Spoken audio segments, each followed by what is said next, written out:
This is Jim Williams with the Hurricane City update for April 14th, 3 p.m.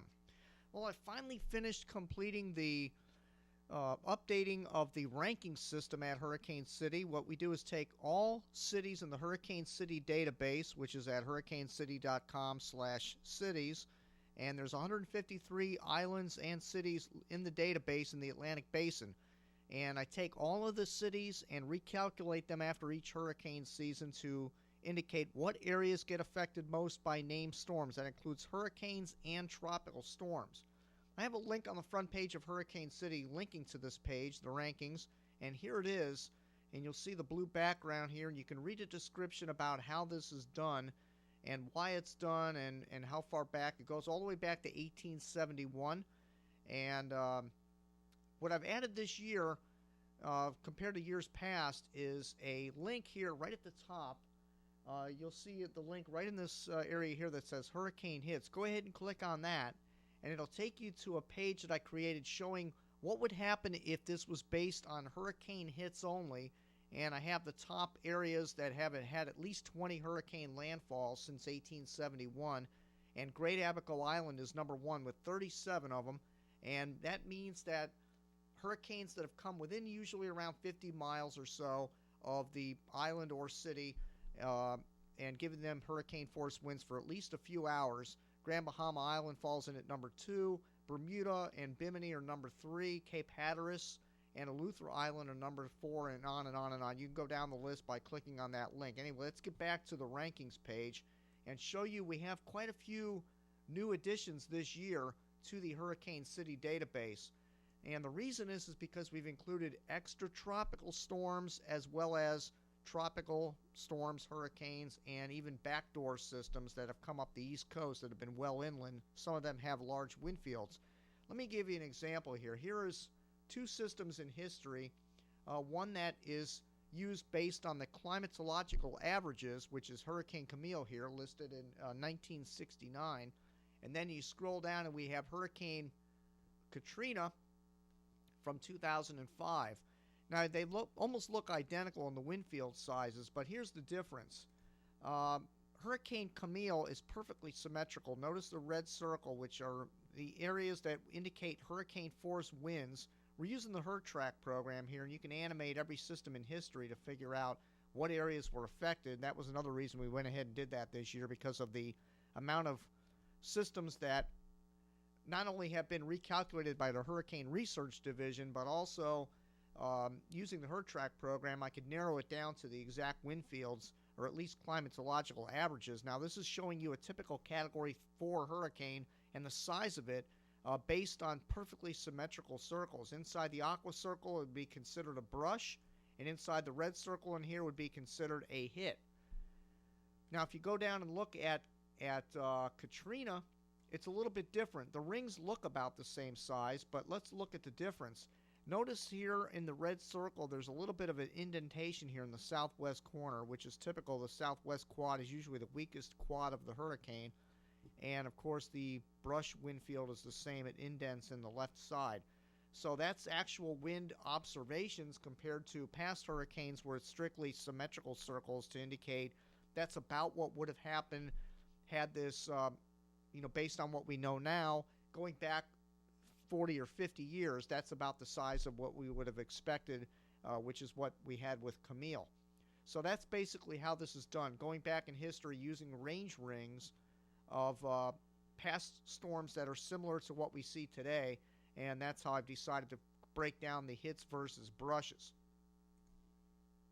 Let's go back to the rankings page once again, and pretty much there's been about 20 new cities and islands that have been added to the top 50 compared to past years when the criteria was within 40 miles. This year we've expanded it out to include systems up to 100 miles in diameter of hurricane force winds. So there's quite a few new additions to the Hurricane City rankings. And the top 8 pretty much remain the same, but they're in different order. Remember, Cayman Islands is number 4. It used to be up here at number 1, but that's dropped to number 4.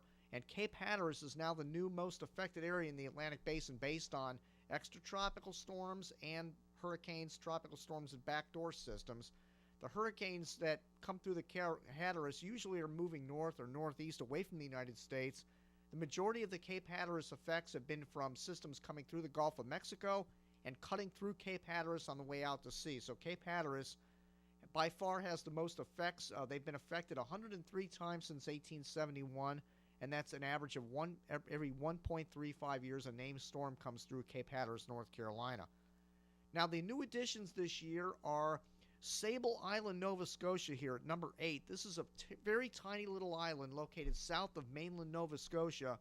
And this little island gets a lot of these systems that pass just south of there on the way out to sea or towards Newfoundland, or they're cutting up into Nova Scotia from the south after they've affected the mainland United States as they're heading off to the northeast. So Sable Island, Nova Scotia has been hit by a lot of systems in history.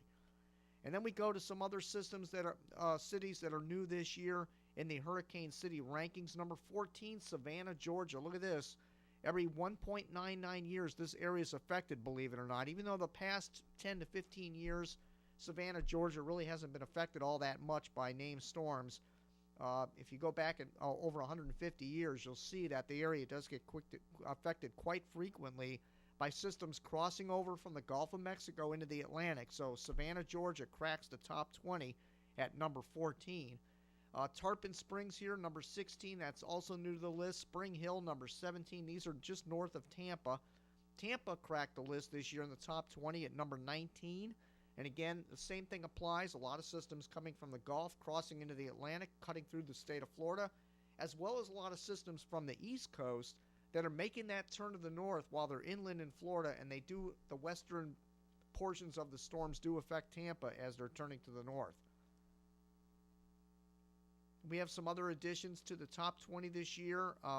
Beaufort, South Carolina, number 30. Now, again, a lot of South Carolina cities made the list this year because, again, the system's crossing over from the Gulf of Mexico and heading out into the Atlantic. That puts that area at high risk. Delray Beach was up there quite a bit. That's dropped down to number 31. That's my location here. Let's see who has else been added. The Homosassa, Florida, the Big Bend, Florida area is number 37. New Orleans cracked the top 50 this year. They're number 38. Georgetown, South Carolina, 39. Sydney, Nova Scotia, that's the very northeast tip of Nova Scotia at number 40. Now, Florida City and the Florida Keys have dropped this year because a lot of the systems that approach the state of Florida are turning to the northwest before they hit the Florida Keys, or they're simply going through the western Caribbean Sea and going too south of Florida to be considered as a brush. So Florida City, Marathon, Key Largo, Key West are not in the top 50, but Florida City did make it at number 41 because that's a little bit up on the Florida mainland, so they do get affected quite frequently. Mobile, Alabama cracked the top 50, number 43. We have Gulf Shores, Alabama. Panama City, Florida also cracked the top 50 at 46. Ormond Beach, Cape Sable, Nova Scotia, Elizabeth City, North Carolina, and Nassau, Bahamas rounds out the top 50 for being the most affected area in the Atlantic Basin. Now, there's a few areas in the Florida Panhandle that just barely did not make the top 50, but they're right around there at 55, 56, 57, respectively. So there are cities that did not make the top 50 that were close. However, if you look at Texas, western Louisiana, Mexico, the northeastern United States, a lot of those areas did not make the top 50 because they just simply do not get affected by as many storms as the southern and southeastern United States and the western Caribbean Sea. Now, what I'm going to do is take all these calculations and new findings, and I'm going to do this calculation again to figure out what areas are going to be vulnerable coming up this hurricane season. I'll release my findings on June 1st on the Hurricane Season Kickoff Show, and I'll have some very interesting findings indeed this year. Remember last year, the only area that was affected in the United States was Miami and Fort Lauderdale, and those were the only two of the few areas that I have said were going to be affected in the United States last year, and they were affected by Bonnie. Even though it was a weak tropical storm, my city picks do not indicate usually whether something's going to be a hurricane or a tropical storm, whether it just tells you whether I think they're going to be affected this year. So tune in on June 1st for the Hurricane Season Kickoff Show at 8 p.m. at Hurricane City. We'll have more updates about that as the future moves on here. Anyway, my next project is going to be hooking up an IP cam to Hurricane City. We're going to have a new tower cam up there with zoom and pan features, so we're working on that, and that'll be the next update. Anyway, that's it for now. Look forward to feedback on the city rankings. Email me, Jim at hurricanecity.com. Once again, that's it. Thank you again for visiting Hurricane City.